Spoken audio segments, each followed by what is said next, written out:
Hello everyone, my name is Sakshi Mohan.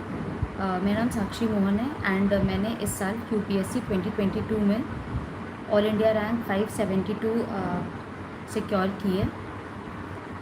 A very good morning and thank you for your patience. Thank you UPSC time for organising this session and having me on the platform. मुझे कुछ एक set of questions दिए गए हैं जिसको मैं answer करूँगी, और अगर आपके पास कोई और क्वेश्चंस है तो आप मुझे बता सकते हैं। मैं उसको भी एड्रेस करने का ट्राई करूँगी to the best of my ability. So मेरा इंट्रोडक्शन, मेरा नाम साक्षी मोहन है, एज आई ऑलरेडी मैंशन। मेरी स्कूलिंग लखनऊ में हुई है।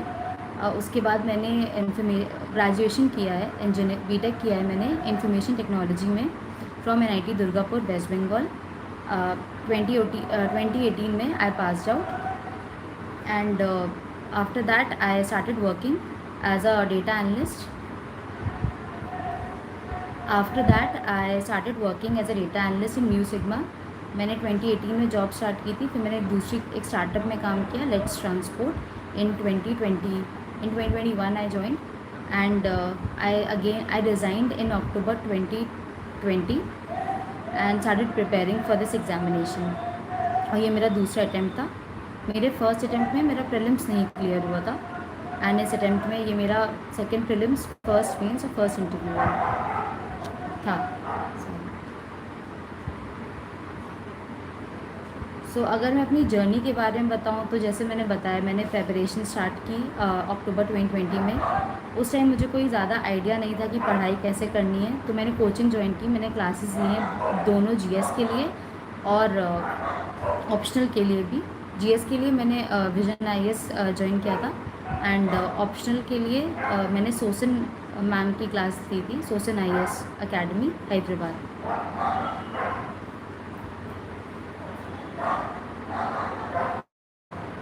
सो अगर मैं अपने प्रीलिम्स की स्ट्रैटेजी की बात करूँ, सो प्रीलिम्स मेरा जब फर्स्ट टाइम प्रीलिम्स नहीं क्लियर होता तब मुझे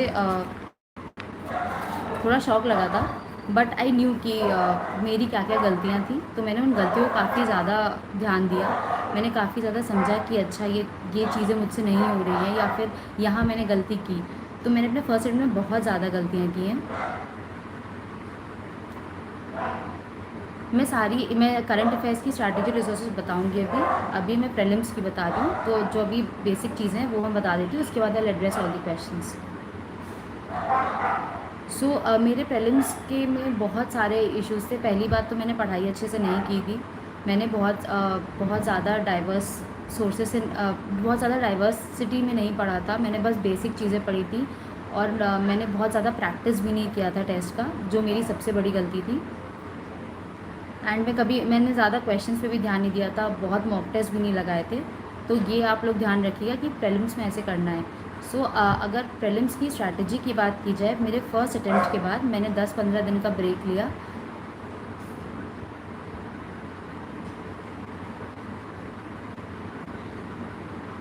मैंने 10-15 दिन का ब्रेक लिया।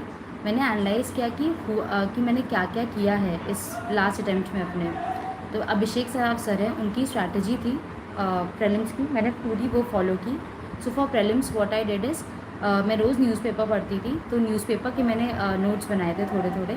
मैं सिविल्स डेली वेबसाइट रेफ़र करती थी, क्योंकि उसमें अगर कुछ भी छूट जाता था तो वो काफ़ी कॉम्प्रिहेंसिवली कवर करते थे चीज़ें। एंड मैंने मॉक टेस्ट काफ़ी लगाए थे।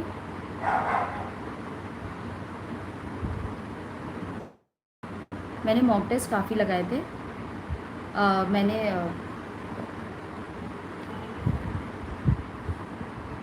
सॉरी, ये बहुत सारे क्वेश्चंस आ रहे हैं, मैं एक एक करके वो करती हूँ, आप सबको एड्रेस करूँगी। बस मैं ये स्टार्टिंग में अपना बेसिक्स बता देती हूँ। मैंने अपना एजुकेशन बैकग्राउंड बता दिया है, अगेन मैं फिर से बता देती हूँ। मैंने बीटेक किया है इंफॉर्मेशन टेक्नोलॉजी से from NIT Durgapur, West Bengal, and मेरा ऑप्शनल एंथ्रोपोलॉजी है। हाँ, तो मैं बात कर रही थी प्रीलिम्स की स्ट्रैटेजी की। तो प्रीलिम्स में बेसिक वही है कि आप जितने क्वेश्चंस लगाएंगे वो ज़्यादा अच्छा रहेगा। तो मैं रोज़ न्यूज़पेपर के जो मैं सिविल्स डेली वेबसाइट रेफ़र करती थी। उसके बाद मैंने रोज़ इनसाइट्स ऑन इंडिया वेबसाइट पे 5 क्वेश्चंस आते प्रीलिम्स के, स्टैटिक करंट दोनों।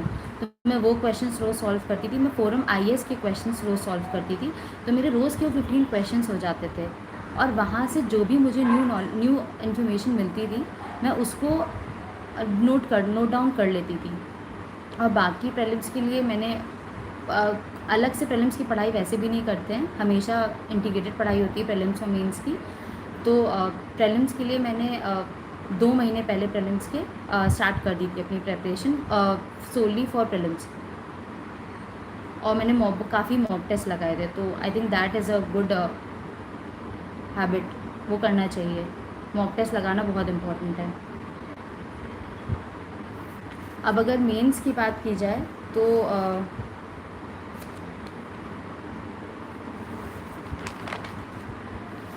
मेंस में हमारे जितने पेपर्स होते हैं, तो पहले ऐसे की बात की तो मैंने जैसे बताया, मैंने कोचिंग क्लासेस ली थी अपनी। तो क्लासेस अगर आप ले रहे तो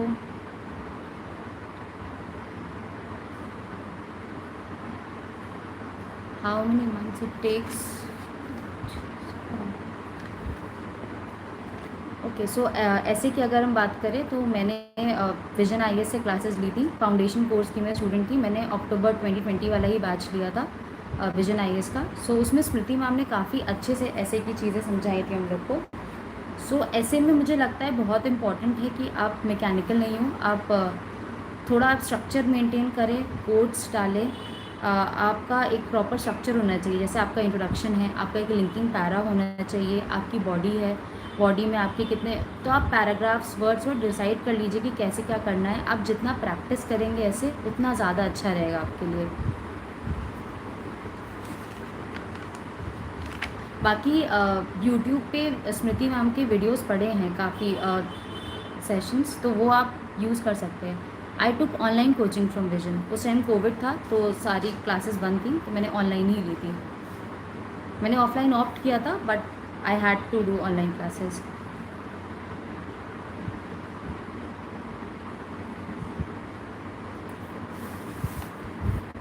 एंड ऐसे के लिए अगेन प्रैक्टिस करिए, जितने ज़्यादा आप पढ़ सकते हैं, जितना। ऐसे के लिए आपको अलग से प्रिपेयर करने की ज़रूरत नहीं है। आप जीएस ले लीजिए।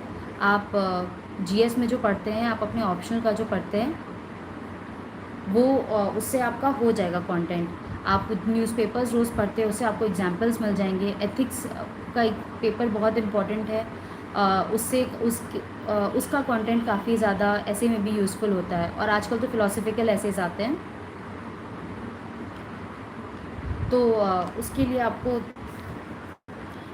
काफ़ी प्रैक्टिस करनी पड़ेगी, क्योंकि कोड बेस जैसे हैं, आपकी अंडरस्टैंडिंग के ऊपर है।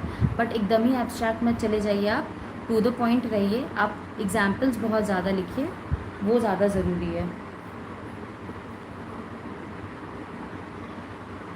एंड ऐसे के लिए मैं क्या करती, मैंने बहुत टेस्ट लिखे ऐसे के, मैंने करीब 10-12 टेस्ट लिखे थे ऐसे के।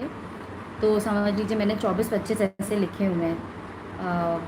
एंड मैं हमेशा जब भी खुद से ऐसे लिखती थी, मैं अपनी फ्रेंड से रीड कराती थी, मैं बोलती थी कि बताओ क्या है, मतलब वो प्रेपरेशन नहीं करी है यूपीएससी की, बट ऐसे का अंडरस्टैंडिंग सबको होता है। तो आई गेस वो एक अच्छी स्ट्रैटेजी है। ये भी कर सकते हैं आप लोग, अपने दोस्तों को पढ़ाएं, अपने फैमिली में लोग को पढ़ाएं, वो लोग बता सकते हैं कि क्या सही है क्या गलत है, फ़्लो बन रहा है कि नहीं बन रहा है। वो ये सब चीज़ें थोड़ी ज़रूरी है। एंड GS1 में, जीएस के लिए मैं स्पेसिफिक बाद में बताती हूँ, बट ओवरऑल जीएस में यही था कि सिलेबस को अपने सामने रखिए। मैंने सिलेबस को प्रिंट आउट कराया, उसको अपने सामने पेस्ट कर दिया, और एक एक वर्ड मैंने कुछ भी नहीं छोड़ा था सिलेबस का जो मैंने प्रिपेयर नहीं किया हो। सबके मेरे पास नोट्स थे, हैंड रिटन नहीं तो प्रिंटेड कोचिंग के मटेरियल के। और मैंने बहुत ज़्यादा नोट्स नहीं बनाए थे जीएस के, क्योंकि मेरे पास इतना टाइम नहीं था।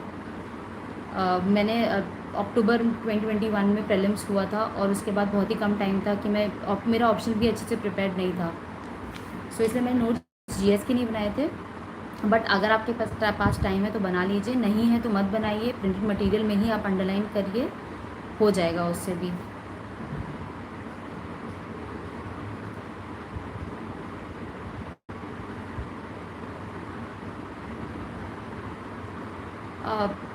और जीएस के पेपर के लिए सबसे ज़्यादा इम्पॉर्टेंट ये है कि आपकी आंसर राइटिंग बहुत अच्छी होनी चाहिए। मुझे लगता है answer writing is the key. Content ज़रूरी है, हम सब पढ़ते बहुत हैं, बट कई बार वो पढ़ाई तभी दिखेगी जब हम आंसर अच्छे से लिख पाएंगे, क्योंकि मार्क्स हमें एट द एंड उससे ही मिलने हैं। तो उस पर थोड़ा ध्यान दीजिए आप लोग। अगर मैं एक बार सोर्सेज की बात कर लेती हूँ। मैंने सोर्सेज क्या क्या रेफ़र किए थे ब्रीफ में बता देती हूँ।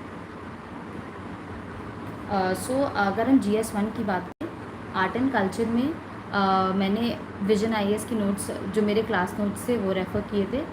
नितिन सिंघानिया सर के हैंड रिटन नोट्स अवेलेबल हैं ऑनलाइन, आप वो यूज़ कर सकते हैं। और NCERT क्लास 11th की फाइन आर्ट्स बुक है वो, एंड NIOS की बुक है वो भी। वो बहुत बेसिक मैंने देखी थी, बट वो भी अच्छी है, आप यूज़ कर सकते हो उसको। उसमें से एग्जाम्पल्स काफ़ी मिल जाएंगे आपको। Then coming to modern Indian history, again मैंने बहुत ज़्यादा मेरे सोर्सेज मैंने बहुत पहले से ही डिफ़ाइन कर लिए थे 2020 में ही, और मैंने उस सोर्स को कभी ज़्यादा बढ़ाया नहीं, सोर्स वही रखे हमेशा। बस मेरा वही था कि मल्टीपल रिविजन्स करने हैं, मैंने फर्स्ट अटेम्प्ट में रिविजन नहीं किया था अपना। So for modern Indian history NCERT, Spectrum and Vision IAS class notes. Coming to post independence prelims का पार्ट नहीं है, बट मेंस का पार्ट है। तो आप इसको मेंस के प्रीलिम्स के बाद भी पढ़ सकते हैं। सो आप इसमें मैंने नितिन सांगवान सर के नोट्स अवेलेबल हैं ऑनलाइन, वो मैंने पढ़ लिया था। वो कुछ 15-20 पेजेस का PDF है, उससे आइडिया लग जाता है कि क्या कैसे लिखना है। क्वेश्चन नहीं आता है, बट इट्स बेटर कि आप पढ़ के जाएँ ये सब चीज़ें। एंशियंट मिडीवल हिस्ट्री के लिए मैंने तमिलनाडु बोर्ड की NCERT बुक रेफ़र की थी और अपने क्लास नोट्स रेफ़र किए थे। और मैंने बहुत ज़्यादा और NCERT और अगर फाइन आर्ट्स NCERT में कुछ एक चीज़ होगी वो, पर generally fine arts NCERT art and culture के लिए आपका। सो मेरे मार्क्स मेरे 942 टोटल है, मेरे 162 आए इंटरव्यू में। And coming to world history मैंने उतने अच्छे से प्रिपेयर नहीं की थी। मेरे पास ज़्यादा टाइम भी नहीं था और उतने क्वेश्चंस आते भी नहीं हैं कभी, तो मैंने वो एक रिस्क लिया था कि अगर एक क्वेश्चन आया भी तो कुछ लिख के चले आएंगे, बट थैंकफुली नहीं आया उससे क्वेश्चन। मैंने थोड़ा बहुत पढ़ लिया था बेसिक अमेरिकन हिस्ट्री, और जो बेसिक जो क्लास में हम लोग के थोड़ा बहुत पढ़ाया था, मैंने उतना ध्यान से नहीं देखा था ये। आई हैव गिवन 2 अटैम्प्ट्स, ये मेरा सेकेंड अटैम्प्ट था।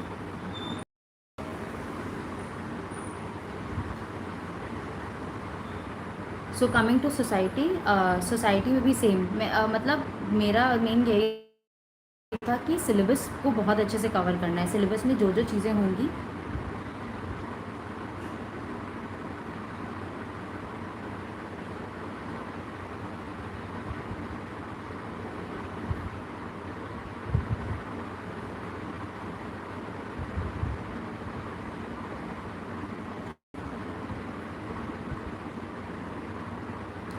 जैसे अगर सिलेबस की बात की जाए सोसाइटी के, तो उसमें salient features of Indian society. तो इंडियन सोसाइटी के बारे में क्या क्या है कि हम लोग हमारी सोसाइटी कैसी है, हमारा जॉइंट फैमिली स्ट्रक्चर था पहले, अब वो न्यूक्लियर फैमिली होता जा रहा है, और सब चीज़ें आ जाती है इसमें कि मल्टी कल्चरल सोसाइटी है, हम लोग एक मेल्टिंग पॉट है कि।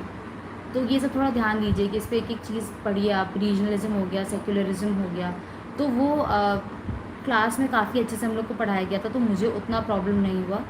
आप ऑनलाइन काफ़ी ज़्यादा रिसोर्सेज अवेलेबल हैं, प्रिंटेड नोट्स अवेलेबल है, तो आप उसको रेफ़र कर सकते हैं।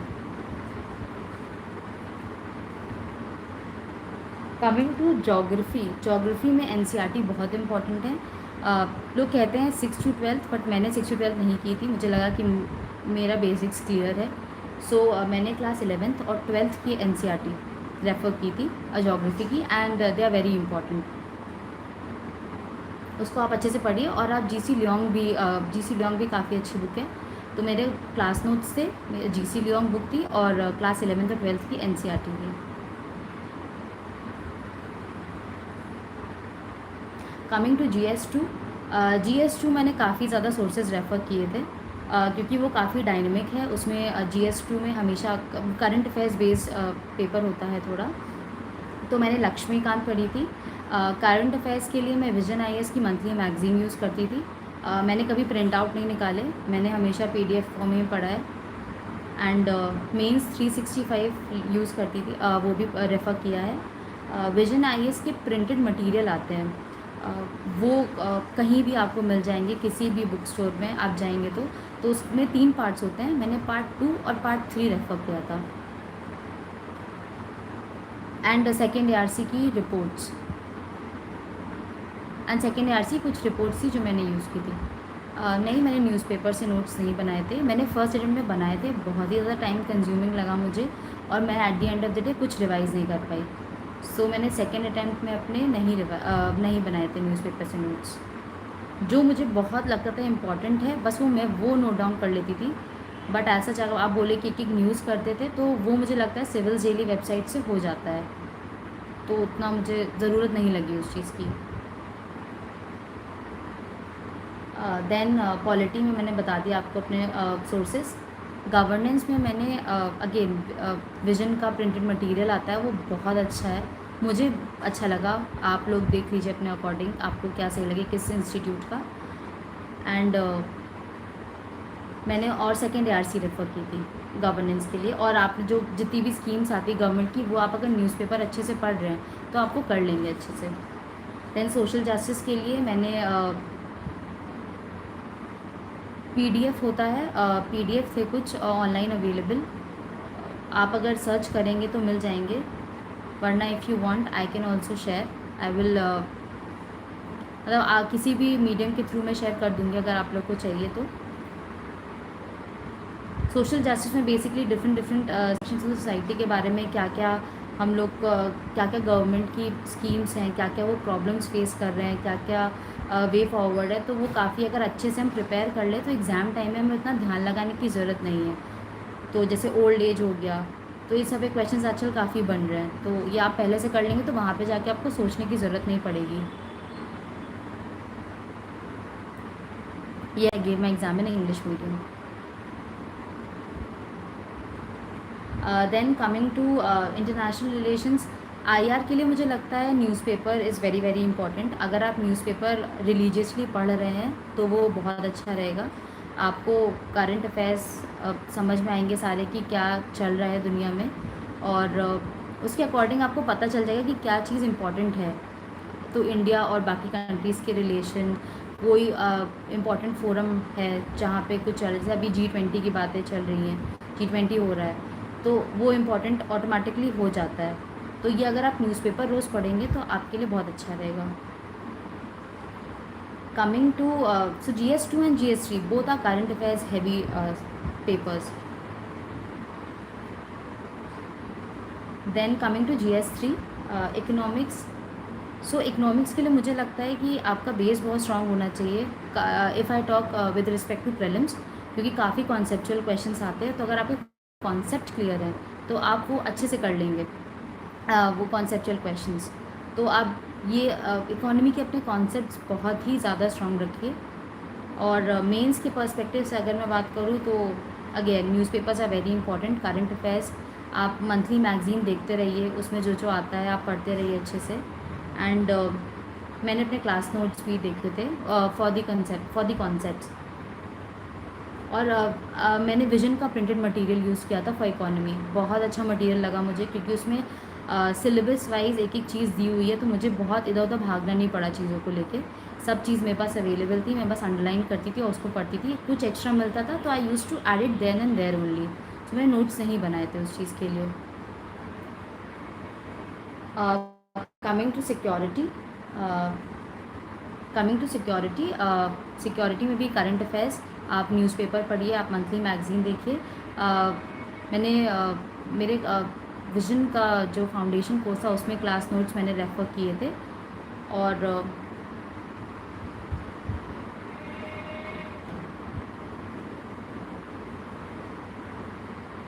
विजन का क्लास नोट्स रेफ़र किया था। और बाकी मैं प्रीवियस ईयर क्वेश्चन पेपर्स बहुत ज़्यादा ज़रूरी है, वो हर इसके लिए ज़रूरी, मैं ऐसा सिर्फ GS3 के लिए नहीं कह रही हूँ, मैं सबके लिए बोल रही हूँ। आप प्रीवियस ईयर क्वेश्चन पेपर ज़रूर रेफ़र करिए। मेरे ऑप्शन में 274 मार्क्स थे।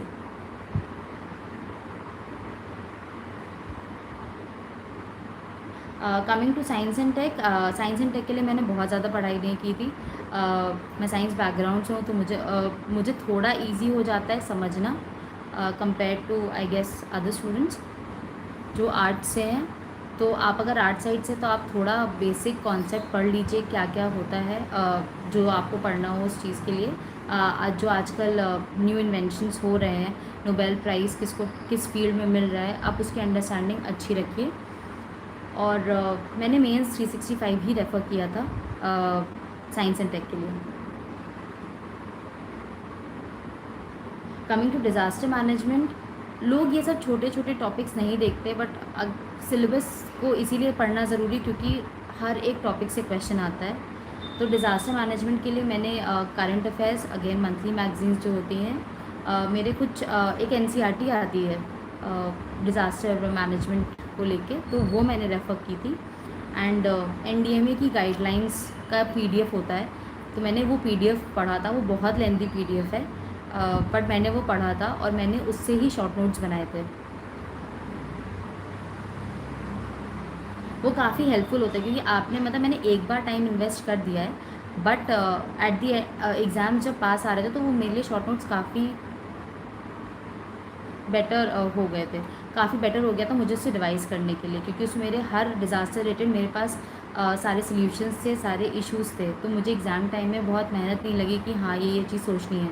I had points in my mind. Environment के लिए मैंने प्रीलिम्स में अगर देखा जाए तो मैंने श्री राम आईएएस की बुक रेफ़र की थी, और विजन आईसी का monthly magazine and current affairs जो न्यूज़पेपर्स होते हैं। कमिंग टू एथिक्स में मेरे क्लास नोट्स मैंने रेफ़र किए थे। सेकेंड एआरसी की जो रिपोर्ट है एथिक्स इन गवर्नेंस, वो बहुत ही ज़्यादा ज़रूरी है, आपको उसको अच्छे से पढ़ना है। उससे काफ़ी क्वेश्चंस आ जाते हैं, पहले आते थे भी थे, एंड वो काफ़ी अच्छा है कि अगर आप स्टेट करते हैं कहीं कंक्लूजन में कि सेकेंड एआरसी रिकमेंडेड दिस, सो आपको मार्क्स ऑटोमेटिकली मिल जाते हैं अच्छे। देन कोड्स आप यूज़ करिए। और मैंने Vishakha ma'am and Divya Mishra ma'am, उनकी मैंने नोटबुक्स आंसर कॉपीज़ रेफ़र की थी। वो काफ़ी अच्छी हैं, आपको आंसर राइटिंग में काफ़ी हेल्प मिलेगी। सो ये हो गया मेरा जीएस का जो मेरे सोर्सेस थे। Coming to the next question, optional की तैयारी। मेरा ऑप्शनल एंथ्रोपोलॉजी है। मेरी ऑप्शनल की तैयारी मैंने, जैसे मैंने बताया, मैंने सोसन मैम से क्लासेस ली थी।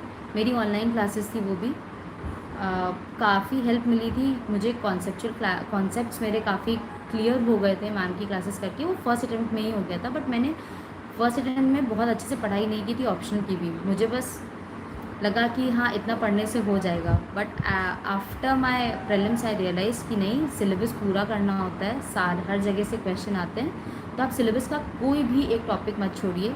मैंने ऑप्शनल की बहुत ही ज़्यादा अच्छे से प्रिपरेशन की थी, जिसकी वजह से शायद मेरी ये रैंक आई है, वरना मेरे जीएस में कुछ इतने भी अच्छे मार्क्स नहीं आए हैं। ऑप्शनल मेरा मुझे बचा ले गया था।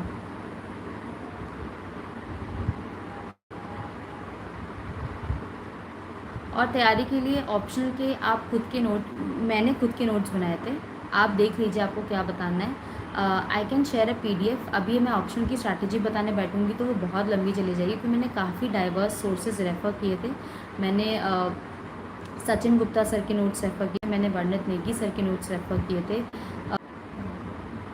मैंने इग्नू का मटेरियल यूज़ किया था, और मैंने एंथ्रोपोलॉजी सिंप्लीफाइड, बसमी सर की एक बुक है, वो रेफ़र की थी। काफ़ी हेल्पफुल थी ये सब चीज़ें, क्योंकि इससे मुझे आंसर की स्ट्रक्चरिंग समझ में आई। मुझे ये समझ में आया कि डिमांड कैसे मीट करते हैं क्वेश्चन की, कैसे आंसर लिखते हैं। तो आप ये बुक्स देख सकते हैं। अक्षय जैन सर की बुक है, वो मैंने इसलिए रेफ़र की, मुझे लगा मैं एक ही कर लेती हूँ पहले, क्योंकि मेरे पास मुझे लगा कि मैं ज़्यादा चीज़ करूँगी तो फिर वो अच्छे से नहीं हो पाएगा मुझसे, तो मैं हमेशा एक ही चीज़ करती थी, बट उसको मेरा बस यही था कि मैं उसको भी अच्छे से करूँ। Then next question is personality test. So for me personality test सबसे ज़्यादा टफ लगा मुझे, क्योंकि मुझे समझ में ही नहीं आ रहा था कि उसकी प्रिपरेशन करनी कैसे है। मैंने बहुत मॉक इंटरव्यूज़ दिए, मुझे तब जाके 3-4 मॉक इंटरव्यूज़ के बाद मुझे समझ आया कि स्टार्ट कैसे करना है। तो बहुत सारी कोचिंग्स, डैप्स सॉरी, वो कुछ इशू हो गया था नेटवर्क का। सो पर्सनालिटी टेस्ट के लिए सेम, आप अपने डैफ को अच्छे से प्रिपेयर कर लिए। आपका डैफ का एक एक कीवर्ड बहुत ही ज़्यादा ज़रूरी है। जो भी लिखा है, अगर आपका किसी जगह पे रहे हैं, उस जगह के बारे में सब कुछ, उसका history, geography, everything is important. उसका इकोनॉमी, जैसे आप मेंस के लिए पढ़ते हैं ना, एक एक चीज़, जैसे सोसाइटी हो गया, उसका इन्वायरमेंट हो गया, जो भी चीज़ आसपास है, और कोई भी चीज़ बहुत अभी न्यूज़ में है, वो सब चीज़ें आप हमेशा ध्यान रखिए। आपकी स्कूलिंग कहाँ से हुई है, आपका कॉलेज कहाँ से हुआ है। जैसे मेरा नेटी दुर्गापुर से था, तो मेरा फर्स्ट क्वेश्चन ही मैम का ये था कि सो मैंने एक लॉजिस्टिक्स फर्म में काम किया है as a product analyst, and मेरा मेरा कॉलेज NIT दुर्गापुर वेस्ट बंगाल से था। सो फर्स्ट क्वेश्चन वाज कि टाटा नैनो के प्रोजेक्ट क्यों नहीं सैंक्शन हुआ था वेस्ट बंगाल में। सो आप उसको इंटरलिंक करने का ट्राई करिए। ये सब बहुत ज़रूरी, मतलब ऐसा नहीं है कि सिर्फ एक एक वर्ड के बारे में आपको पढ़ना है, आपको इंटरलिंक करना भी बहुत ज़रूरी है, जो इंटरव्यू में बहुत ज़्यादा, जो मुझे बहुत लेट समझ में आया, बट ये बहुत इंपॉर्टेंट चीज़ है, आपको करनी चाहिए। एंड बस यही है, मुझे लगता है इंटरव्यू के लिए आप जितने मॉक्स नहीं, मैंने मॉक्स तो 6-7 ही दिए थे। मेरा इंटरव्यू 28 फेब को था। सो मुझे लगता है कि मॉक्स ज़्यादा देने से बेटर है आप एनालाइज खुद को करिए कि आप कहाँ गलत जा रहे हैं। आपको वो वीडियो प्रोवाइड करते हैं, आप वीडियो देखिए, आप समझिए कि चीज़ें कहाँ गलत हो रही हैं। मैं लिटरली अपना वीडियो पॉज कर करके एक जगह देखती थी कि अच्छा ओके, यहाँ पे ये प्रॉब्लम हो रही है, यहाँ पे मैंने ये पॉज लिया, यहाँ पे मैंने ज़्यादा पॉज लिया, यहाँ पे कम लिया, यहाँ मैंने ज़्यादा स्माइल किया। मैं एक एक चीज़ को मॉनिटर करती थी।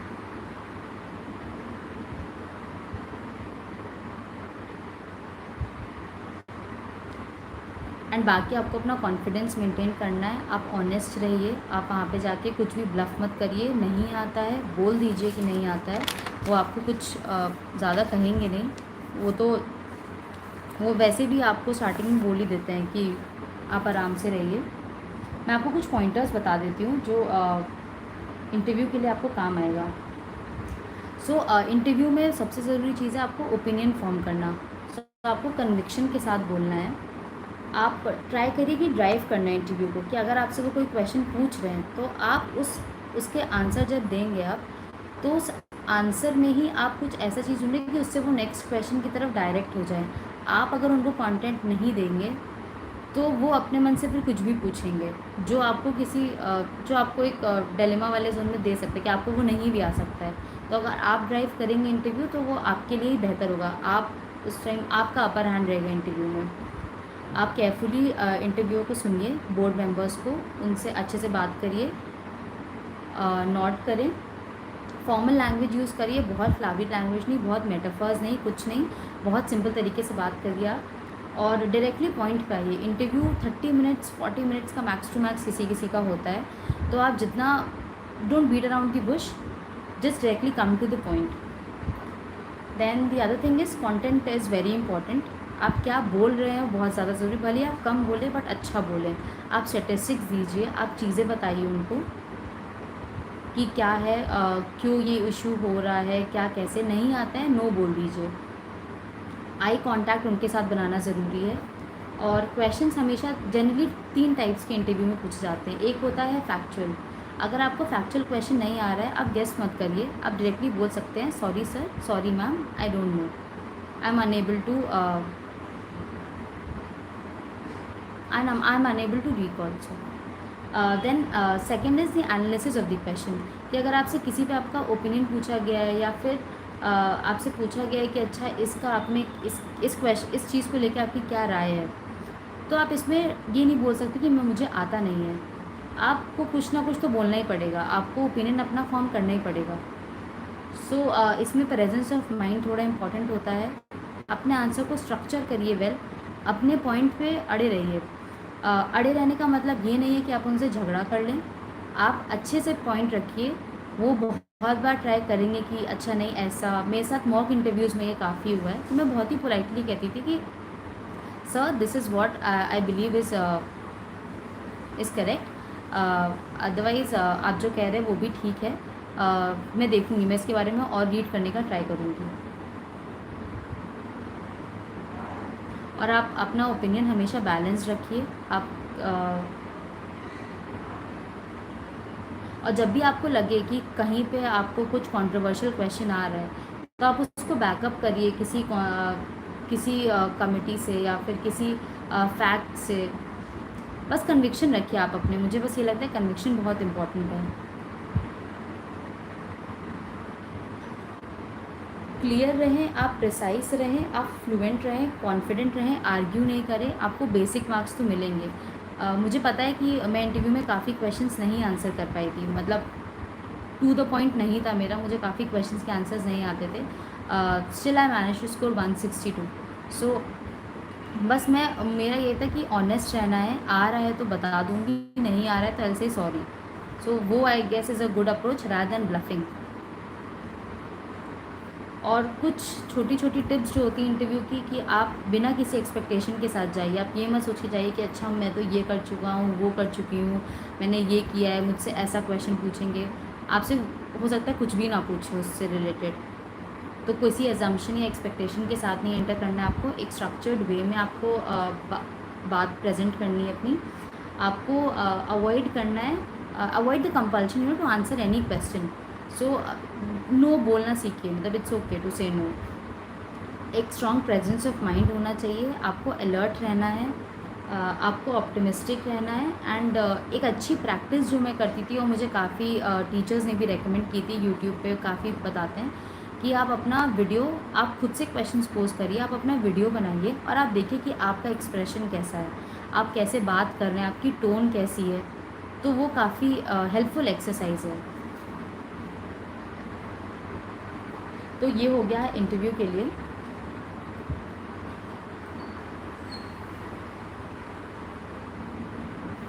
Okay, so coming to answer writing, which I think is one of the most important part of this examination. So अगर हम आंसर राइटिंग की बात करें तो सबसे पहले चीज़ मुझे लगती है कि टाइम लिमिट में पेपर कंप्लीट करना। आपको पेपर टाइमली कंप्लीट करना है। मुझसे पहले नहीं हो पाता था, मुझसे प्रीलिम्स के बाद भी नहीं हुआ था काफ़ी बार। मैंने बहुत ज़्यादा आंसर राइटिंग प्रैक्टिस प्रीलिम्स के पहले नहीं कर पाई थी। मैंने की थी बट उतनी ज़्यादा नहीं की थी, बट मैंने प्रीलिम्स के बाद बहुत ज़्यादा आंसर राइटिंग प्रैक्टिस की है। सो मैंने भी स्टार्ट किया था फ्रॉम 16 क्वेश्चंस। मैं कभी भी अपने आप में पेपर कभी भी 3.5-4 घंटा नहीं स्ट्रेच करती थी। मैंने आज तक सिर्फ एक बार स्ट्रेच किया था एंड मुझे रियलाइज़ हो गया था this is not going to help me, क्योंकि फाइनल पेपर में मुझे 3 घंटे ही मिलने हैं। तो आप 3 घंटे में जितने क्वेश्चन कर पाएँ पहले देखिए। तो पहले मैं 16 करती थी, फिर 16 से मेरा 17 हुआ, 17 से 19 हुआ। एट द एंड मुझसे 20 क्वेश्चन हो गए थे। सो मैंने आंसर राइटिंग के लिए कनिष्क सर का ब्लॉग है, वो मैंने रेफ़र किया था। तो उन्होंने काफ़ी अच्छे से चीज़ें बताई थी कि कैसे करना है। तो 3 आवर ड्यूरेशन हमको जो मिलती है एग्ज़ाम की, उसमें मैंने 30 मिनट का विंडो ले लिया था। और मेरा एम ये था कि 30 मिनट के विंडो में 40 मार्क्स मुझे कवर करने हैं। तो मैं 40 मार्क्स आप कैसे भी कवर कर सकते हैं, या तो 10 मार्कर के आप 4 क्वेश्चन कर लीजिए, या फिर एक 10 मार्कर का क्वेश्चन कर लिया, 2 15 मार्क का क्वेश्चन करिए। तो मेरा बस ये होता था कि मुझे फर्स्ट आवर में 80 मार्क्स करने हैं अटैम्प्ट, सेकेंड आवर में मुझे 90 मार्क्स करने हैं एंड थर्ड आवर में मुझे 80 मार्क्स करने हैं, अगेन 80 मार्क्स। तो 80 90 80। सेकेंड में इनिशियली आपकी स्पीड थोड़ी स्लो होती है तो इसलिए 80 बोला मैंने। सेकेंड आवर में आपकी स्पीड बन जाती है, सो यू कैन अटैम्प्ट अच्छे से 15 मार्कर सारे क्वेश्चंस, तो वो 90 मार्क्स हो गया। और मैं एक और चीज़ करती थी, मैं पहले 15 मार्कर क्वेश्चन करती थी और फिर मैं 10 मार्कर क्वेश्चन करती थी। और मैं 10 मार्क जो फर्स्ट क्वेश्चन होता था मैं हमेशा पहले वो अटैम्प्ट करती थी, क्योंकि वो राइटिंग सेट करते हैं एट दी एंड, और वो टोन सेट करती है आपके पेपर की, कि आपका एग्जामिनर कभी भी पीछे से कॉपी नहीं चेक करेंगे, आपकी वो स्टार्टिंग से ही चेक करेंगे। तो स्टार्टिंग में राइटिंग ठीक होना, सब कुछ प्रॉपर होना बहुत इंपॉर्टेंट है, because I think it sets the tone of the paper और कुछ नहीं। तो वो थोड़ा ध्यान रखिएगा, वो मैं ये चीज़ करती थी। आइडली ज़रूरी नहीं है कि इतना स्ट्रिंजेंट होना है इस चीज़ पे जो मैंने बताया आपको। आप वो ब्लॉग रेफ़र कर सकते हैं कनिष्क सर का। बट मेरे लिए ये काफ़ी हेल्पफुल था, क्योंकि मैं बहुत ज़्यादा स्ट्रगल कर रही थी अपनी आंसर राइटिंग को लेके। मुझे पेपर कंप्लीट नहीं हो रहा था मुझसे इनिशियली, सो मुझे ये काफ़ी हेल्पफुल लगा। And coming to optional answer writing, मैं जनरली 35 मिनट्स देती थी एक फुल क्वेश्चन को। हमें 5 क्वेश्चंस करने होते हैं ऑप्शनल में। सो मैं 10 मार्कर के लिए 7 मिनट्स देती थी, मैं 15 मार्कर के लिए 10 मिनट्स देती थी और 20 मार्कर के लिए 15 मिनट्स देती थी। मैं टाइम लिमिट को लेके काफ़ी ज़्यादा स्ट्रिंजेंट थी कि ये करना है तो करना है इसी टाइम लिमिट में, नहीं हुआ तो छोड़ दिया, बाद में देखा जाएगा वो। बट और ये मेरे लिए हेल्पफुल इसलिए भी रहा कि फाइनल एग्ज़ाम में मैं अच्छे से अटैम्प्ट कर पाई थी अपना पूरा पेपर। मेरा एक भी क्वेश्चन किसी भी पेपर में छूटा नहीं था।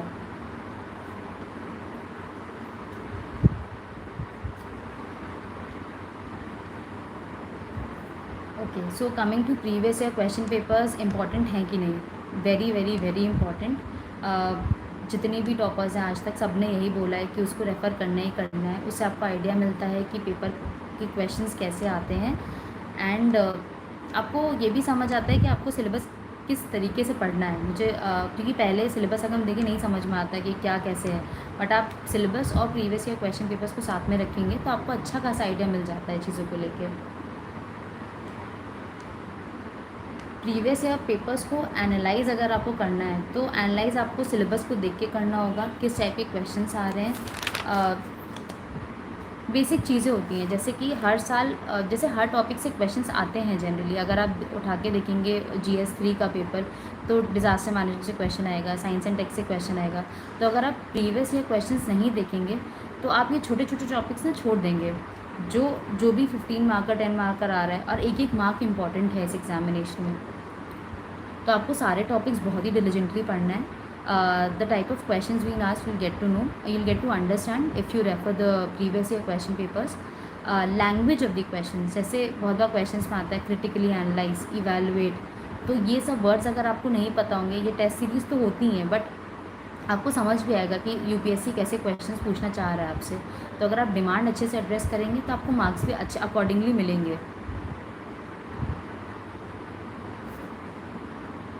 देन करंट अफेयर्स को आप बहुत ही अच्छे से प्रिपेयर करिए। जैसे मैंने कहा GS2 GS3 दोनों ही करंट अफेयर्स हैवी पेपर्स हैं।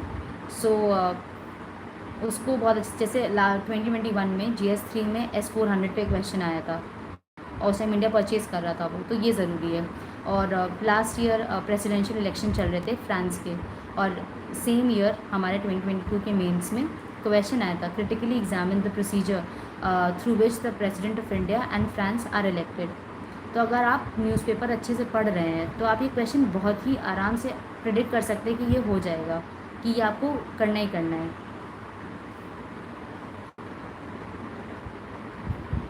UPSC में कोचिंग कितनी इम्पोर्टेंट है? कोचिंग मैंने की थी क्योंकि मुझे कोई आइडिया नहीं था कि कैसे क्या करना है। मैं बहुत ही ज़्यादा कंफ्यूज थी। मैंने एकदम बीच से प्रेपरेशन जॉब छोड़ के प्रिपेयर किया था। सो वो आपके ऊपर है, अगर आपको लगता है कि आप बिना कोचिंग के कर सकते हैं। आजकल तो इतना ज़्यादा अवेलेबल ऑनलाइन, मेरे टाइम पे भी था बट मुझे लगा कि बेटर रहेगा मेरे लिए। तो वो आपके ऊपर है कि आपको करना है कि नहीं करना है, बट सोली कोचिंग पे मत डिपेंडेंट रहिए। ये मेरी गलती थी फर्स्ट अटेम्प्ट में। मुझे लगता था कि जो कोचिंग पढ़ा रही है अगर मैं वो कर लूँगी तो मेरा एग्ज़ाम निकल जाएगा, बट वो नहीं हुआ। ये मुझे समझ में आया मेरे फर्स्ट प्रीलिम्स के फेलियर के बाद। तो कोचिंग के अलावा वो कोचिंग बस आपका एक गाइड कर देगा कि अच्छा ऐसा है, बेस फॉर्म कर देगा आपका थोड़ा बहुत, बट पढ़ना आपको खुद ही है। Coming to test series, yes test series are very very very important. Mocks लगाना बहुत ज़्यादा ज़रूरी है, both for prelims and mains. तो आप ये अच्छे से मॉक्स अच्छे से करिए। आपको जो भी वो क्वेश्चन आपका एनालाइज करके आपको बता रहे कि ये गलती है, आपको जो भी रिकमेंड कर रहे हैं आप उसको अगर अच्छे से ध्यान देंगे, सब चीज़ को दिल पे लेने की ज़रूरत नहीं है जो कह रहे हैं, बट अगर आपको लगता है कि हाँ ये चीज़ आप इम्प्रूव कर सकते हैं इस पर, तो आप करिए। प्रॉपर इंट्रोडक्शन, बॉडी, कंक्लूजन होना चाहिए, प्रॉपर बुलेट फॉर्म में लिखिए आंसर्स। तो मुझे लगता है मेरे लिए बहुत ज़्यादा हेल्पफुल था ये एक्सरसाइज, मॉक टेस्ट लिखना। उसको उनका इवैल्यूएशन भी अच्छा था। ओके, सो अगर फिर हम बात करते हैं NCERT इम्पॉर्टेंट है कि नहीं। कमिंग टू NCERT, मैंने सारी NCERT तो नहीं रेफ़र की थी। NCERT मैंने जैसे मैंने आपको सोर्सेस बता दिया अपनी पहले ही, तो आप वो एक बार फिर से रिवाइंड करके देख सकते हैं। मैंने ज्योग्राफी की, मैंने हिस्ट्री की, modern Indian history, ancient medieval history, ये सब मैंने रेफ़र किया था। बट और इकोनॉमिक्स की एनसीईआरटी बहुत अच्छी है, आप वो करिए। जोग्राफी, हिस्ट्री, पॉलिटी की, constitution at work, economics, disaster management, art and culture की, फाइन आर्ट्स एनसीईआरटी बुक, ये मैंने एनसीईआरटीज़ रेफ़र की थी। और मैंने बहुत ज़्यादा, मैंने 6 to 12 नहीं की थी, जैसे मैंने पहले बोला, मुझे लगा नहीं कि मुझे इतनी ज़रूरत है ये करने की। एनसीईआरटी कैसे पढ़े? आप सिलेबस उठाइए, आप देखिए कि क्या सिलेबस से मैच कर रहा है। जनरली एनसीईआरटी ज्योग्राफी की तो आपको पूरी पढ़नी है, तो आप वो अच्छे से करिए। इकोनॉमिक्स की एनसीईआरटी बहुत ही ज़्यादा अच्छी है, आप वो भी रेफ़र करिएगा। एनसीईआरटी न्यू या ओल्ड? एक्चुअली जब मैं जॉब कर रही थी 2020 में, तभी मैं जाके एक बुक स्टोर से एनसीईआरटी सारी ले आई थी। तो तब मुझे नहीं पता था कि न्यू ओल्ड करे कुछ कॉन्सेप्ट की होता भी है। मुझे लगा कि सब, मुझे इतना आइडिया नहीं था। तो I am not the right person to answer this question. वो आप किसी और फोरम, किसी और टॉपिक से पूछ सकते हैं। और हाँ, मैं नोट्स नहीं बनाए थे एनसीईआरटी के, मैंने उसी में अंडरलाइन कर लिए थे, मैं उसी को रिवाइज़ करती थी। मेरे लिए वो बेटर एक्सरसाइज रहती थी, क्योंकि वो आपकी मेमोरी में स्टोर हो जाता है ज़्यादा अच्छे से, मुझे लगता है।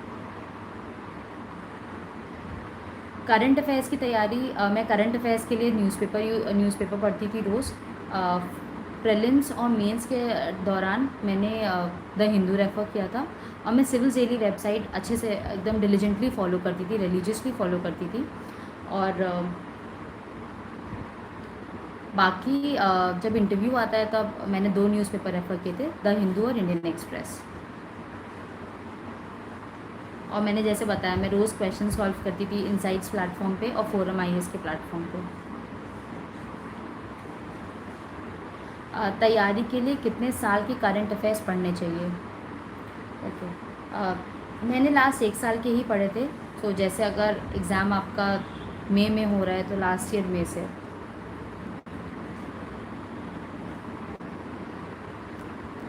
यूपीएससी में newspapers are very very important, I already mention that. मैंने बता दिया मैंने कौन सी न्यूज़पेपर्स पढ़े हैं। और न्यूज़पेपर पढ़ने का तरीका, जैसे अगर हम तरीके की बात करें तो मान लीजिए कि G20 का ही एग्जांपल ले लेते हैं हम लोग कि G20 आया है, G20 के बारे में कोई न्यूज़ आई है कि ये ऐसा ऐसा मीटिंग होने वाला है इस सिटी में। तो पहली बात तो आपको उसके बेसिक्स फैक्ट्स पता होने चाहिए। वो आप किसी भी वेबसाइट पे जाएंगे, आप डालिए G20 यूपीएससी, वो आपको सामने ही दिख जाएगा। कोई भी वेबसाइट आइए, आपको बेसिक फैक्ट्स हर जगह मिल जाएंगे। आपको वो फैक्ट्स प्रीलिम्स में काम आएंगे। बट जब आप मेंस के पर्सपेक्टिव से देखेंगे तो आप उसका relevance in international relations, how G20 can be use to solve issues diplomatically, तो इस तरीके से पढ़िए। मान लीजिए आपका वन नेशन वन इलेक्शन की बात आ रही है न्यूज़पेपर में, तो आपको हर चीज़ होलिस्टिकली कवर करनी है। ऐसा नहीं है कि सिर्फ आपने प्रीलिम्स अलग से पढ़ा, आपने मेंस अलग से पढ़ा। आपको पहले आपको बैकग्राउंड देखना है कि क्या कभी साइमल्टेनियस इलेक्शंस हुए भी हैं इंडिया में कि नहीं। तो आपको पता चलेगा, अच्छा ओके, फ्रॉम 1952 टिल 1967 हुए हैं। फिर किसने इस बात को फिर से लाया, किसने मूव किया इस बात को। तो आपकी इलेक्शन कमीशन की रिपोर्ट है, आपकी लॉ कमीशन ऑफ इंडिया की रिपोर्ट है, उसमें उन्होंने रिकमेंड किया कि हाँ होने चाहिए। फिर क्यों ज़रूरी है, क्या एडवांटेजेस हैं, क्या डिसएडवांटेजेस हैं, क्या क्या अमेंडमेंट्स रिक्वायर्ड हैं हमारे कॉन्स्टिट्यूशन में अगर हम वन नेशन वन इलेक्शन का फिर से बात कर रहे हैं। देन उसका वे फॉरवर्ड क्या है कि कैसे हमें रीजनल पार्टीज़ को साथ में लेके चलना है, क्या कैसे वो, तो बेसिकली हमारे जो डिसएडवांटेजेस वो कैसे मिनिमाइज़ करने हैं और अपने एडवांटेजेस कैसे यूटिलाइज़ करने हैं। तो ऐसे न्यूज़पेपर पढ़ा जाता है। न्यूज़पेपर को आपको हर एक न्यूज़ नहीं पढ़नी है। आप पहले, मुझे न्यूज़पेपर में बहुत टाइम लगता था, पहले मैं 3 घंटे भी देती थी न्यूज़पेपर को, धीरे धीरे वो 1.5 आवर पे आया। तो आपको पढ़ते पढ़ते समझ आएगा कि कौन सी न्यूज़ पढ़नी है, कौन सी न्यूज़ नहीं पढ़नी है। कमिंग टू मैगज़ीन्स, मैंने सिर्फ विजन आईएएस की मंथली मैगज़ीन्स यूज़ की थी। जब प्रीलिम्स पास आ रहा था तो मैं PT 365 देख लेती थी। बट जनरली वो उसी का ही क्रक्स होता है, वो वहीं से ही सब आता है, कुछ एक्स्ट्रा 1-2 चीज़ें ऐड होती हैं। तो आपको पूरी देखने की ज़रूरत नहीं है। आपको जो लगे कि हाँ ये मिसिंग है, आप वो देख लीजिए। अगर आप रिलीजियसली फॉलो कर रहे हैं मंथली मैगज़ीन्स तो आपको PT 365 इतनी ज़्यादा डिफ़िकल्ट नहीं लगेगी।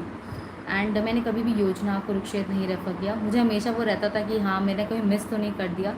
बट अगेन मेरा वही चीज़ था कि मैं कुछ भी एक भी सोर्स पकड़ूँ, उसको अच्छे से करूँ।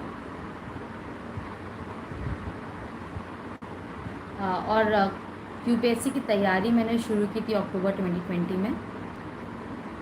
एंड अगर ऑप्शनल की बात की जाए तो ऑप्शनल मैंने अपना एंथ्रोपोलॉजी चूज़ किया था। मैंने सारे ऑप्शन लिए, मैंने एलिमिनेशन टेक्निक यूज़ की कि मुझसे क्या क्या ऑप्शनल नहीं मुझे इंटरेस्टिंग लग रहे हैं, मैंने वो सारे हटा दिए।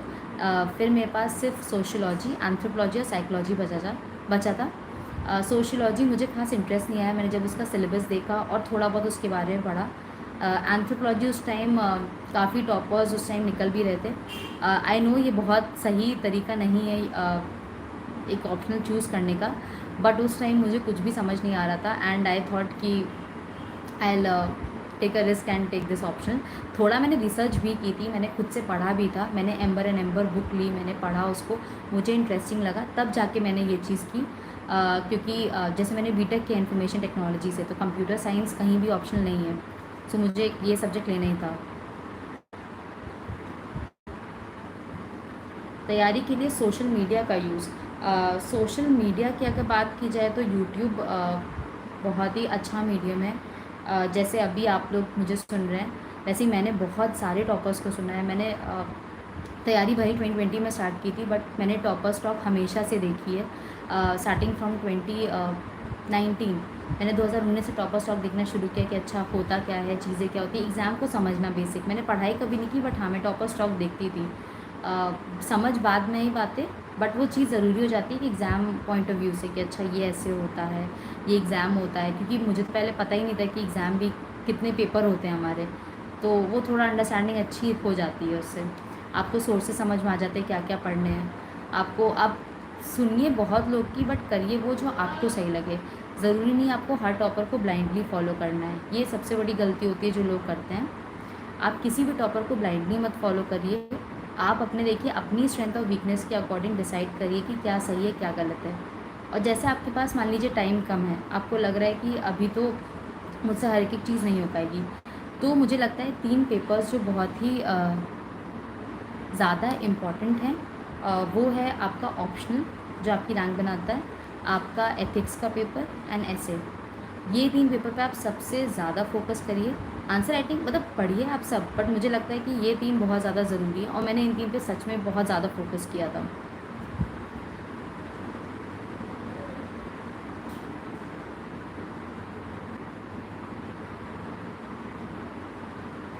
Coming to my interview experience, मेरा इंटरव्यू एक्सपीरियंस बहुत ही कॉर्डल था। टीचर्स बहुत ही जो बोर्ड मेंबर्स थे वो काफ़ी, मेरा स्मिता मैम का बोर्ड था, काफ़ी ज़्यादा कॉर्डियल था बोर्ड। वो लोग अच्छे से बोले बैठने को, अच्छे से सब कुछ बताए कि आपको जो आता है बताइएगा, नहीं आता है तो इट्स ओके, बट आप आंसर करिए। और ऐसा कुछ मुझसे कंट्रोवर्शियल क्वेश्चन नहीं पूछे गए, मुझसे सारे क्वेश्चंस मेरे डैव बेस थे। मेरी जो भी वर्क प्रोफाइल थी, मेरा कॉलेज था, मैंने आईटी से मैंने इंफॉर्मेशन टेक्नोलॉजी से बीटेक किया है, तो काफ़ी ज़्यादा जो डिजिटल इनिशिएटिव्स होते हैं गवर्नमेंट के, डिजिटल इंडिया, उससे रिलेटेड काफ़ी फैक्ट्स पूछे थे। I will share my transcript soon, तो उससे आप देख सकते हैं कि क्या क्या क्वेश्चंस थे। बाकी इंटरव्यू एक्सपीरियंस अच्छा ही था, ऑलमोस्ट 30 मिनट्स चला होगा मेरा इंटरव्यू। मैं जैसे मैंने पहले बताया, मैंने काफ़ी क्वेश्चंस आंसर नहीं कर पाए थे, बट वही है कि आप अपना कॉन्फिडेंस बनाए रखिए। ज़रूरी नहीं है कि आपको सारे क्वेश्चंस आएंगे ही आएंगे, बट वहाँ पे आप पोलाइटली बोलिए sorry sir, sorry ma'am, I am unable to recall, and then you can proceed to the next question. Okay, ethics की स्ट्रैटेजी की अगर मैं बात करूँ, सो एथिक्स में मैंने वैशाली मैम की स्ट्रैटेजी यूज़ की थी। वो स्ट्रैटेजी क्या, बेसिकली मैम ने जो जो चीज़ें बोली थी कि वो हर ही टॉपर बोलते हैं, जैसे कि सिलेबस का एक एक वर्ड उठाइए, आप उसकी डेफिनेशन देखिए, आप उसके एग्जाम्पल्स देखिए, आप उसके प्रॉपर नोट्स बनाइए। तो मैंने ये अच्छे से किया था। मैंने GS4 की आंसर राइटिंग बहुत ही ज़्यादा की थी। मैंने एथिक्स से करीब 9-10 टेस्ट लिखे थे, उससे ज़्यादा ही लिखे थे शायद मैंने। तो answer writing ethics 4 GS paper 4 के अच्छे से करिए, क्योंकि ये आपके मार्क्स को काफ़ी ज़्यादा, इसमें मार्क्स का डिफरेंस काफ़ी होता है, तो ये आपकी रैंक बढ़ाने में हेल्प करेगा। सो अगेन सिलेबस के एक एक पॉइंटर्स अच्छे से देखिए, उसकी डेफिनेशन देखिए, उसकी एग्जांपल्स देखिए, केस स्टडीज़ को बहुत ज़्यादा प्रैक्टिस करिए, आंसर राइटिंग बहुत ज़्यादा करिए। आंसर राइटिंग का एक प्रॉपर स्ट्रक्चर होना चाहिए कि कैसे आपको पहले फैक्ट्स लिखने हैं। मैं ऐसे करती थी कि मैं पहले फैक्ट्स ऑफ द केस लिखती थी, फिर मैं स्टेक होल्डर्स लिखती थी, एक क्लाउड फॉर्म एक फ्लो चार्ट के फॉर्मेट में क्लाउड बनाती थी, फिर एरो बना के ऐसे लिखती थी। और जो क्वेश्चन पूछा गया है उसकी डिमांड के अकॉर्डिंग बुलेट पॉइंट्स में लिखिए, और कंक्लूजन आप लिखिए। बहुत ही कंक्लूजन आपका सजेस्टिव होना चाहिए, क्योंकि आप एडमिनिस्ट्रेटिव पोस्ट के लिए अप्लाई कर रहे हैं, तो आपको हमेशा एक वे फॉरवर्ड देना चाहिए, आपको पॉजिटिव नोट पे एंड करना चाहिए। ये सब थोड़ा ध्यान दीजिएगा आप लोग। और वैशाली मैम मैंने इसलिए मेंशन किया क्योंकि उन्होंने एक अलग से एक चीज़ की थी कि उन्होंने बिना कुछ पढ़े एथिक्स का पेपर दिया था, लाइक बिना एक वर्ड किए। तो मैंने भी जब मैंने एथिक्स का एक भी वर्ड नहीं पढ़ा था, मैंने ना उसकी क्लासेस की थी, कुछ नहीं किया था, मैंने बस लिया एक क्वेश्चन पेपर टेस्ट सीरीज़ का, और मैंने उसको सॉल्व किया। I got 73 marks that time, without 79 sorry, without studying, without knowing कि चीज़ें होती क्या है। तो मुझे लगा जब मैं बिना पढ़े इतना ला सकती हूँ, तो मैं पढ़ के तो अच्छा इससे कर ही सकती हूँ। No that gave a boost to me. उससे मुझे डिमांड समझ में आई पेपर की, और उसके बाद मैं इम्प्रूव करती गई। मेरा एथिक्स में 115 स्कोर है, और एथिक्स का पेपर काफ़ी लेंदी आता है, तो आप ज़रूरी है कि आप उसको अच्छे से प्रैक्टिस भी करें, आंसर राइटिंग उसकी। आई थिंक अब सारे क्वेश्चंस जो मुझे मिले थे वो मैंने आंसर ऑलमोस्ट कर ही दिए। मैं आपके क्वेश्चंस देख लेती हूँ अब।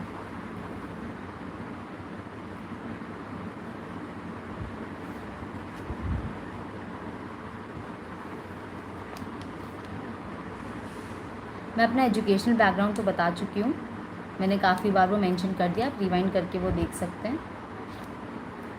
And optional should be opinion anthropology और फिलॉसफी, वो आपके ऊपर है, आप अपनी स्ट्रेंथ और वीकनेस के अकॉर्डिंग देखिए आपको कौन सा ऑप्शन लग रहा है कि वो आपको सूट करेगा। कोचिंग भी मैंने बताया, मैंने विजन IAS से फाउंडेशन कोर्स किया था, और मैंने सोसन मैम की क्लासेस ली थी for anthropology. How many months it takes to cover GS syllabus if we start from June? देखिए एग्ज़ाम के लिए तो 2 साल चाहिए ही चाहिए होते हैं मिनिमम, मुझे ऐसा लगता है, 1 साल प्रिपरेशन का और 1 साल एग्ज़ाम देने का। तो GS का सिलेबस तो जल्दी हो जाता है, ऑप्शनल में टाइम लगता है। ऐसे मंथ्स तो मैं नहीं बता सकती, अब सबका अलग अलग होता है, और मैंने ऐसे कभी काउंट भी नहीं किया कि मुझे इतने मंथ्स मेरा सिलेबस हो जाएगा। Ethics strategy I have already told brief में कि मैंने कैसे क्या किया था। सोर्सेज भी मैंने बता दिए अपने एंशिएंट मिडीवल हिस्ट्री के। Till which stage did you go invent in first attempt? मेरा प्रीलिम्स नहीं क्लियर हुआ था फर्स्ट अटैम्प्ट में। I didn't make notes from the newspaper. Okay, so this is a good question that how did I manage to revise optional anthropology after prelims? So मेरा काफ़ी ज़्यादा syllabus बचा हुआ था prelims के बाद भी मेरे ऑप्शनल का।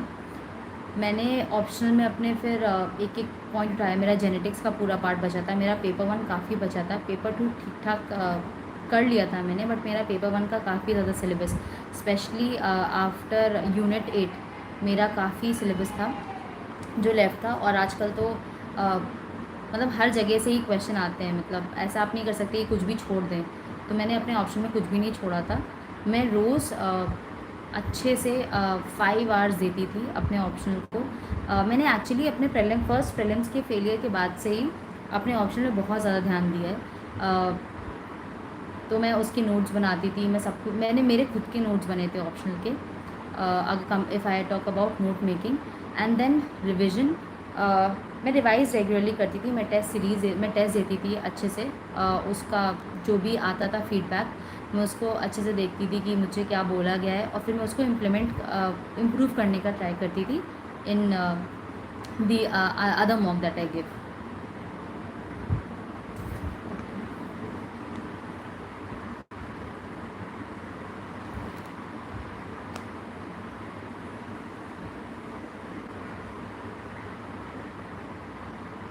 How to improve marks in optional. Optional में मार्क्स इम्प्रूव करना यही है, बस आप प्रैक्टिस बहुत ज़्यादा करिए, आप सिलेबस अच्छे से पढ़िए, आप आंसर राइटिंग, आप क्वेश्चन की डिमांड को समझिए, तो मुझे लगता है हो जाना चाहिए सबसे। आप मॉक टेस्ट अच्छे से देंगे, आपके मॉक टेस्ट में मार्क्स आ रहे हैं तो आपको समझ आएगा कि आप कहाँ गलत जा रहे हैं, कहाँ सही जा रहे हैं। वो मुझे लगता है एक बहुत अच्छा ही रियलिटी चेक होता है। I scored 274 marks in my optional. How to stay consistent. I know ये बहुत बड़ा चैलेंज होता है सबके लिए, क्योंकि हर तीसरे दिन हमें लगता है कि कैसे होगा, हमारा होगा भी कि नहीं होगा। बहुत बार इतना ओवरवेलमिंग हो जाता है कि समझ नहीं आता कि अब आगे कैसे बढ़े, क्या करें, हम सही डायरेक्शन में जा रहे हैं कि नहीं जा रहे हैं। स्पेशली जो लोग आइसोलेशन, स्पेशली जो लोग अलग से प्रिपेयर कर रहे हैं, जैसे मेरा कोई फ्रेंड नहीं था जिससे मैं बात करूं, जिससे जो प्रिपेयर भी कर रहा हो, या तो मेरे लिए वो थोड़ा टफ था। बट आई गेस आप अपने आप को उन लोगों से सराउंड करिए जो पॉजिटिव हैं, जो आपको सपोर्ट करते हैं, आपके फ्रेंड्स, आपकी फैमिली। मेरी फ्रेंड मुझे बहुत ज़्यादा सपोर्ट करती थी। She was not preparing for this examination, but whenever I use to call her, वो हमेशा मतलब मुझे मोटिवेट करती थी, हमेशा कहती थी नहीं नहीं होगा तुमसे, कैसे नहीं होगा। तो अपने ऐसे फ्रेंड्स एक ही दो बनाइए, बट अच्छे बनाइए, बस उनसे बात करते रहिए, और थोड़ा अपना वाई ढूंढने का ट्राई करिए कि आपका वाई क्या है, आपने स्टार्ट क्यों की थी प्रेपरेशन। अगर आपका वाई स्ट्रांग होगा तो आप ऑटोमेटिकली कर लेंगे, आपको वो मोटिवेशन रोज़ सुबह उठने का मिलेगा। और आपको थोड़ा वो हैबिट भी बनानी पड़ेगी कि सुबह उठना है, मुझे करना है, कम वॉट में करना ही करना है। नहीं मन कर रहा है, करो, जो भी हो जाए करो, बस पढ़ाई करो। आप लोग पढ़ाई करो, सॉल्व करो क्वेश्चंस, मॉक टेस्ट लगाओ, आप देखो ध्यान से। और मुझे लगता है सिर्फ पढ़ाई नहीं करनी है, इवैल्यूएट खुद को करना बहुत ज़्यादा ज़रूरी है, इसीलिए हर कोई बहुत ज़्यादा टेस्ट सीरीज़ पे बहुत फोकस करता है। How to make notes from NCERT। I didn't make notes from NCERT। How to analyse, मैंने बता दिया आपको कैसे आपको एनालाइज करना है, मैंने एग्जाम्पल भी दिया आपको, तो वो आप रिवाइंड करके देख सकते हैं। मंथली मैगजीन और PT 365 में से क्या चूज़ करें। मंथली मैगज़ीन बहुत अच्छी रहती है, क्योंकि आपको मंथ वाइज आप रिवाइज़ भी कर लेंगे अच्छे से। PT 365 अगर आप एक साथ पढ़ेंगे तो आपको बहुत ओवरवेलमिंग लगेगा। मुझे लगता है वो मेंस के कुछ एक महीने पहले आती है, और आपको बहुत ज़्यादा लगेगा कि अरे ये इतना सारा कैसे आ गया। तो मुझे लगता है मंथली मैगज़ीन ज़्यादा अच्छी रहेगी। मैं ऐसे रिवाइज़ करती थी कि अगर मान लीजिए उसके रोज़ 10 पेजेस पढ़ती थी, उसको मैं कवर करने का ट्राई करती थी पूरा 1 मंथ, और उसको मैं बस रिवाइज़ ज़्यादा कर, जैसे अगर इस मंथ की आई तो फिर मैं नेक्स्ट मंथ प्रीवियस मंथ की रिवाइज़ ज़रूर करूँगी। तो वो रिविज़न बहुत ज़्यादा ज़रूरी होता है। हम पढ़ते बहुत हैं इस एग्ज़ाम के लिए, बट हम रिवाइज़ नहीं करते हैं। आंसर राइटिंग का मैनेजमेंट मैंने बता दिया है, वो आप देख सकते हैं। मैंने प्रॉपरली चीज़ बताई कि कैसे मैंने किया था वो manage. I didn't use any Telegram channel as such for this exam.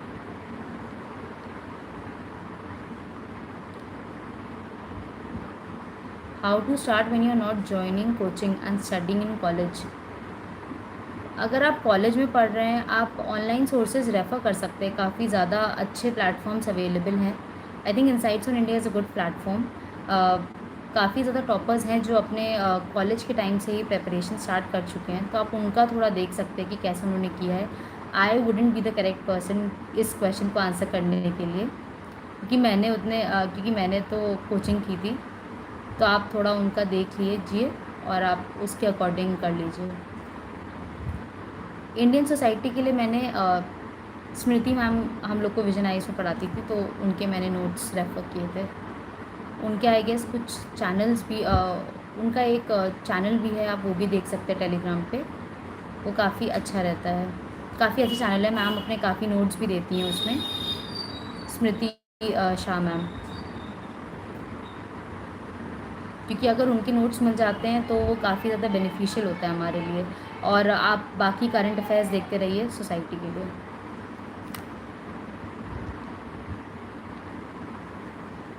I think मैंने सारे क्वेश्चंस आंसर कर दिए हैं। Thank you very much for listening to me patiently. And मैं बस 2-3 चीज़ें बोलना चाहूँगी एंड में, जो मुझे लगता है मेरे बहुत काम आई। पहली चीज़ होती है कि believe in yourself no matter what. आपको जितना भी लोग कहें कि ये टफ़ है, ये एग्ज़ाम बहुत ज़्यादा कैसे निकलेगा, कितने लोग कितने कितने साल ट्राई करते रहते हैं, मत सुनिए किसी की भी।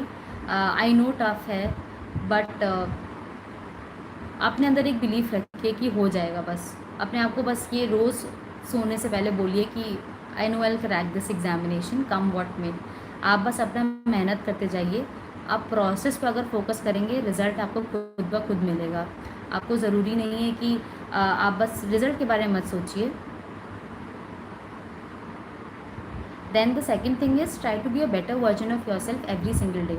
तो मेरा बस एक वही एम रहता था कि अगर मैंने कल कुछ किया है, मैं खुद को कल से बेहतर कैसे कर सकती हूँ। अगर मैंने कल एक चैप्टर पढ़ा है, तो मैं आज एक चैप्टर और 10 पेज, मैं 2 चैप्टर की बात भी नहीं करती, छोटे छोटे उसमें इम्प्रूव करिए आप, बट इम्प्रूव ज़रूर करिए आप।